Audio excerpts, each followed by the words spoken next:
Relative form of both the guys so far, Steve? Well, from Ali Carter's perspective, I'm sure he's delighted with how he's playing and how he's responding to the challenge of playing against Stephen Maguire.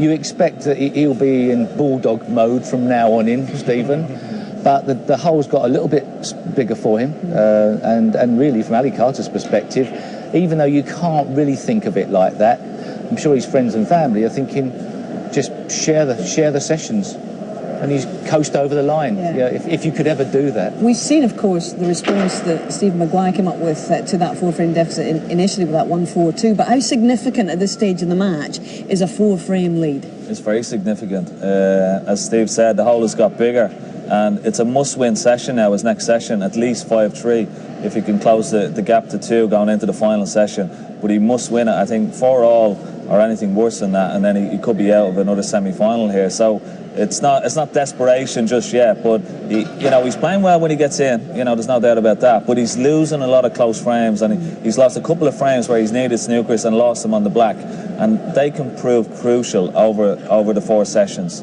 And the fact he's in a must-win situation in this next session clearly puts a lot of pressure on him. And really, to be honest, to this point, he's not had a huge amount of pressure to cope with in matches because he's gone ahead and stayed ahead in everything so far.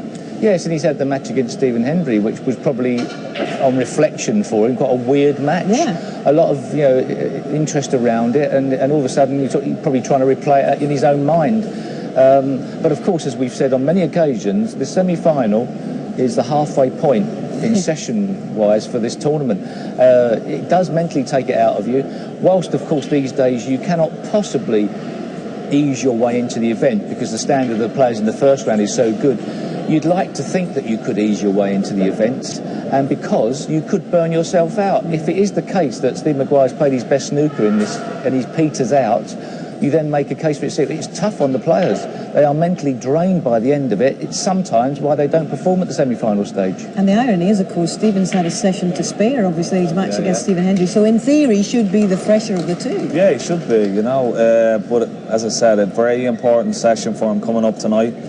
He must at least win 5-3 to close the gap. Anything better than that, then it's all to play for going the last session, but very important session for Steve Maguire coming up. Okay, well, we're looking very much forward to the start of the second session between Ronnie O'Sullivan and Matthew Stevens. If you're watching last night, you'll know that Ronnie has a 5-3 advantage. They're due out, actually, in about half an hour's time. We've got to take a break now until 3, though, and the plan is to get back on, catch up with that opening frame, and then get live to it from around